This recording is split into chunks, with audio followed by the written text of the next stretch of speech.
오늘 제가 들려드릴 이야기는 부산의 한 작은 동네 식당에서 벌어진 충격적인 반전에 관한 것입니다.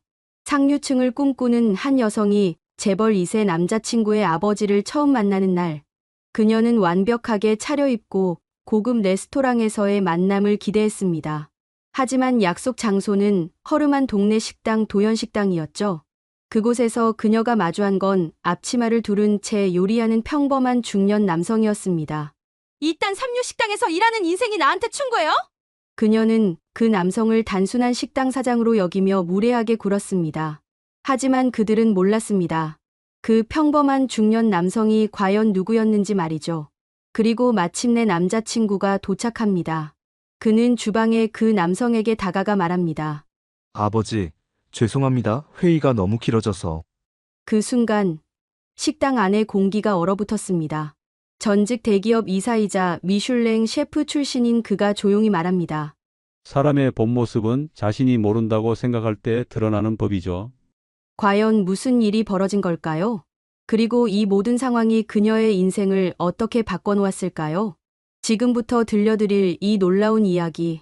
끝까지 들으시면 진정한 인격과 겸손의 가치에 대해 깊이 생각해보게 될 겁니다. 오늘의 이야기 시작합니다. 그 전에 잠깐 구독과 좋아요 눌러주시면 큰 힘이 됩니다. 영상 속 인물과 장소는 가명으로 재구성하였습니다. 드디어 이날이 왔습니다. 태우 오빠와 만난 지 1년. 드디어 그의 아버지를 만나는 날이죠. 거울 앞에서 몇 번이나 옷을 갈아입었는지 모르겠어요. 샤넬 투피스, 에르메스 가방, 까르띠에 시계까지 완벽합니다. 오세진, 넌 이제 진짜 상류층이 되는 거야. 거울 속 제 모습에게 속삭였죠. 어릴 때부터 꿈꿔왔던 순간이에요. 프리랜서 마케터로 일하면서도 항상 더 나은 삶을 갈망했거든요. 그리고 태우 오빠를 만났을 때 이게 바로 제 기회라는 걸 직감했습니다. 태우 오빠는 정말 완벽한 남자예요. 재벌가 외동아들의 전략기획팀장이라는 멋진 직책까지. 처음 만났을 때부터 그의 세련된 매너와 품격에 완전히 매료되었죠.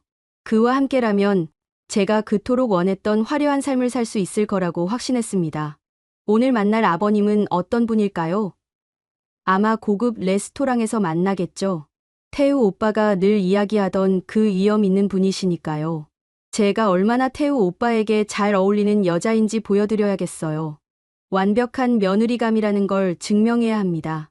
화장을 다시 한번 점검했습니다. 립스틱 색깔도 너무 진하지 않게, 그렇다고 너무 연하지도 않게 딱 적당히요. 첫인상이 정말 중요하니까요. 아버님께서 저를 한눈에 마음에 들어 하실 거예요. 택시에서 내렸을 때 제 눈을 의심했습니다. 여기가 정말 맞나요? 태우 오빠가 알려준 주소를 다시 한번 확인해봤지만 틀림없었어요. 하지만 제 앞에 펼쳐진 건 고급 레스토랑이 아니라 허름한 동네 식당이었습니다. 도연식당이라고 쓰인 낡은 간판이 바람에 삐걱거리고 있었어요. 유리창 너머로 보이는 내부도 그저 평범한 동네 식당 그 자체였죠. 플라스틱 의자와 테이블, 벽에 붙은 메뉴판까지. 이게 정말 재벌가 아들이 아버지와 만나는 장소라니요. 문을 열고 들어서는 순간 더욱 당황스러웠습니다. 주방에서는 중년 남성 한 분이 앞치마를 두르고 요리를 하고 계셨어요. 땀을 흘리며 열심히 일하는 모습이 그냥 평범한 식당 사장님 같았죠. 아마 태우 오빠 아버님이 오시기 전에 미리 와서 기다리라고 하신 것 같습니다. 저기요.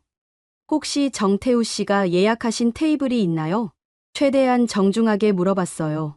하지만 마음속으로는 이해할 수가 없었습니다. 왜 이런 곳에서 만나자고 하신 걸까요? 주방에 그 남성분이 고개를 들어 저를 바라보셨어요. 아, 태우 친구분이시군요. 저쪽 테이블에 앉아 계세요. 친절하게 안내해 주시긴 했지만 뭔가 어색한 기분이 들었습니다. 테이블에 앉아서 주변을 둘러봤어요. 정말 평범한 동네 식당이었습니다. 이런 곳에서 중요한 만남을 가져야 한다니. 혹시 태우 오빠가 저를 시험하는 건 아닐까요? 아니면 아버님이 검소한 분이셔서 일부러 이런 곳을 선택하신 걸까요? 어쨌든 저는 완벽한 모습을 보여드려야 했습니다.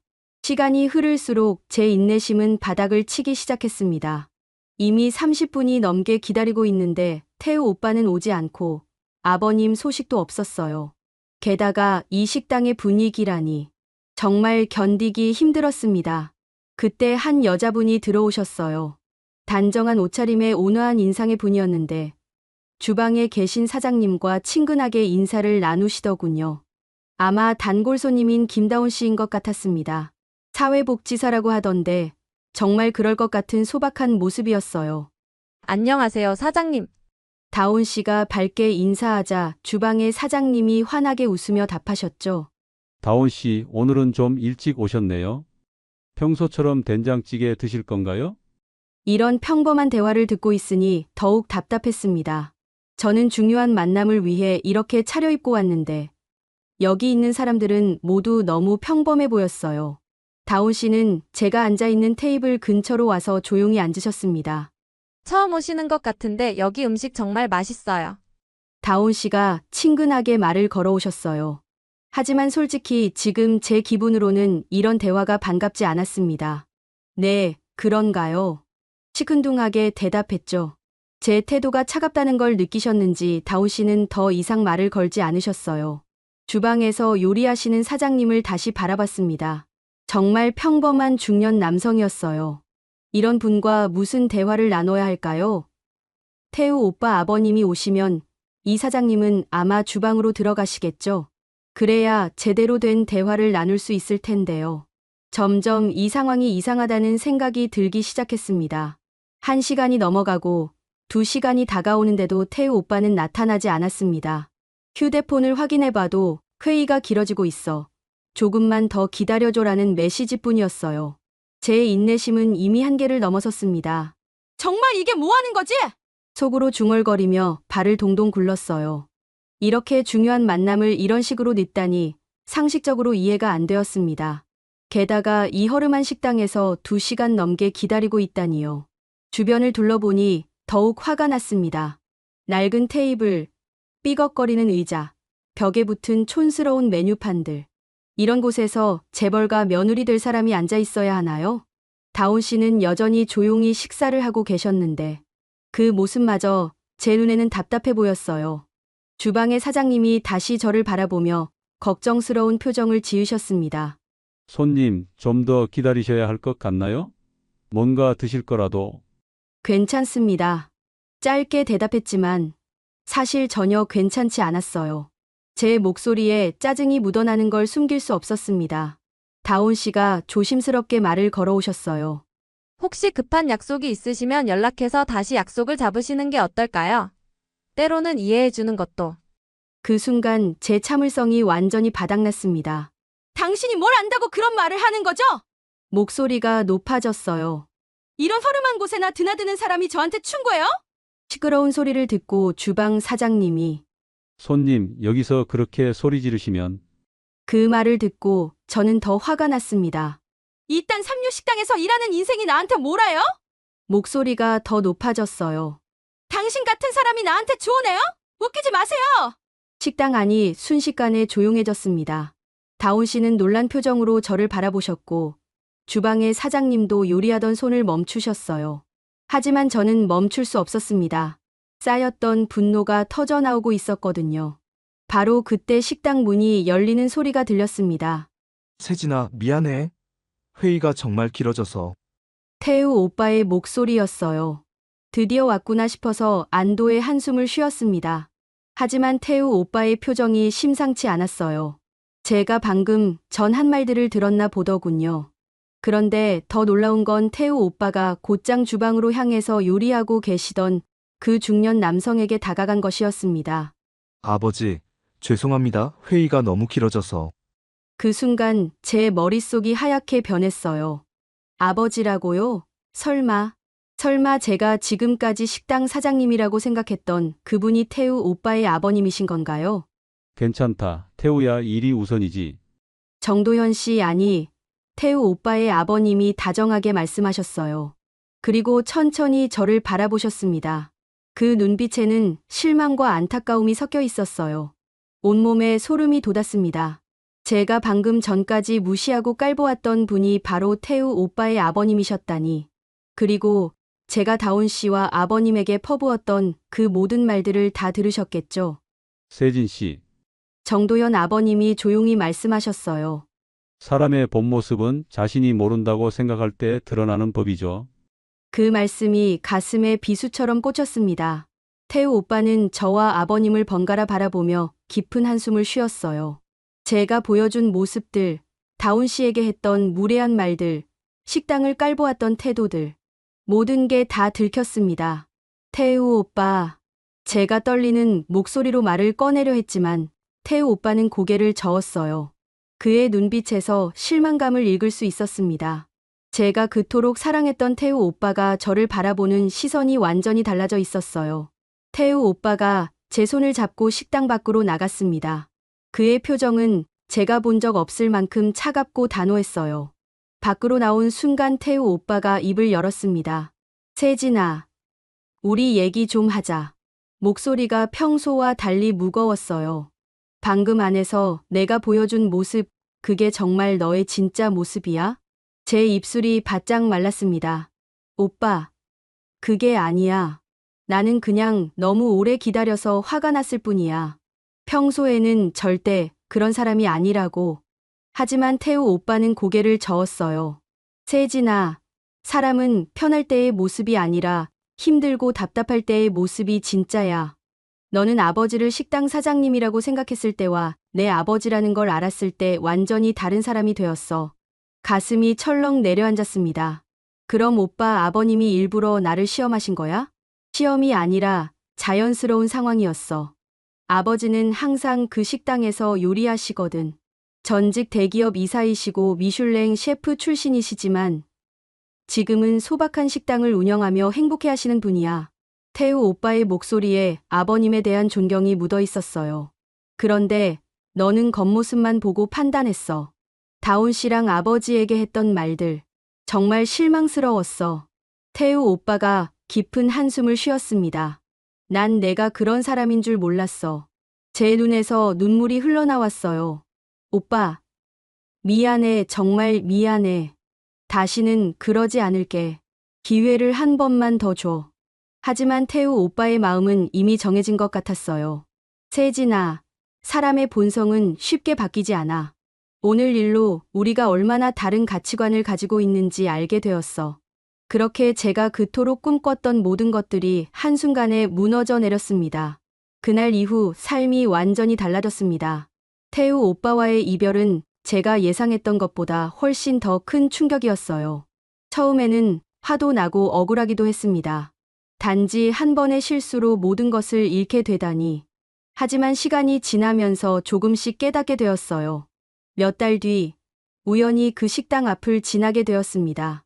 마음이 복잡해서 그냥 지나칠 수도 있었지만 발걸음이 저절로 멈춰졌어요. 유리창 너머로 보니 태우 오빠가 앉아 있었습니다. 그런데 놀랍게도 옆에는 다운 씨가 앉아 있었어요. 두 사람은 자연스럽게 대화를 나누고 있었습니다. 태우 오빠의 표정이 예전에 저와 있을 때보다 훨씬 편안해 보였어요. 다운 씨도 밝게 웃으며 이야기하고 있었죠. 정도현 아버님은 여전히 주방에서 정성스럽게 요리를 하고 계셨습니다. 그 모습을 보니 가슴 한편이 아팠습니다. 하지만 동시에 이상하게도 안도감도 들었어요. 태우 오빠가 행복해 보였거든요. 다운 씨와 함께 있을 때의 그는 정말 자연스럽고 편안해 보였습니다. 나는 정말 태우 오빠를 사랑했던 걸까? 스스로에게 물어봤어요. 아니면 그가 가진 지위와 재산, 그리고 그를 통해 얻을 수 있는 화려한 삶을 원했던 걸까요? 며칠 뒤 친구를 통해 들은 이야기로는 태우 오빠와 다운 씨가 정식으로 사귀기 시작했다는 것이었습니다. 다운 씨는 태우 오빠의 소박한 면을 좋아했고, 태우 오빠는 다운 씨의 진실한 마음에 끌렸다고 했어요. 그제서야 깨달았습니다. 제가 추구했던 것은 사랑이 아니라 허영이었다는 거요. 진정한 사랑은 상대방의 겉모습이나 조건이 아니라 내면을 보는 것이라는 걸 너무 늦게 알게 되었습니다. 1년이 흘렀습니다. 그동안 저는 많은 것들을 돌아보며 지냈어요. 처음에는 분노와 후회로 가득했지만 시간이 지나면서 조금씩 제 자신을 객관적으로 바라볼 수 있게 되었습니다. 어느 날 우연히 태우 오빠와 다운 씨의 결혼 소식을 들었어요. 친구가 조심스럽게 전해준 소식이었는데 놀랍게도 제 마음은 생각보다 평온했습니다. 오히려 두 사람이 행복하기를 바라는 마음이 들었어요. 몇 달 뒤 용기를 내어 그 식당을 다시 찾았습니다. 간판이 바뀌어 있었어요. 도연식당 공동대표 정태우 김다온이라고 적혀 있었죠. 문을 열고 들어서니 예전과 똑같이 소박하고 따뜻한 분위기였습니다. 정도연 아버님이 저를 알아보시고 놀라셨어요. 어머, 세진 씨 아니신가요? 그때와 달리 전혀 불편해하지 않으시고 반갑게 맞아주셨습니다. 안녕하세요, 아버님. 깊게 인사를 드렸어요. 그때 정말 죄송했습니다. 아버님은 따뜻하게 웃으시며 말씀하셨어요. 그때 일은 이미 지난 일이에요. 오늘 오신 걸 보니 많이 성장하신 것 같네요. 다온 씨가 주방에서 나와 저를 보고 환하게 웃었습니다. 세진 씨, 정말 오랜만이에요. 그녀는 여전히 따뜻하고 진실한 모습이었어요. 제가 그때 그렇게 무례하게 대했는데도 원망하는 기색이 전혀 없었습니다. 태우 오빠도 나타났어요. 처음에는 어색했지만 곧 자연스럽게 대화를 나눌 수 있었습니다. 세진아, 잘 지내고 있었어?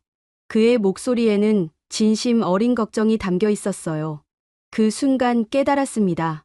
진정한 행복은 화려함이나 지위에서 오는 게 아니라 서로를 이해하고 존중하는 마음에서 온다는 거요. 태우 오빠와 다온 씨, 그리고 정도현 아버님이 만들어가는 이 작은 식당에는 제가 그토록 갈망했던 것보다 훨씬 소중한 것들이 있었습니다. 식당을 나서면서 마지막으로 뒤돌아봤어요. 가족이 된 세 사람이 함께 웃으며 일하는 모습이 정말 아름다웠습니다.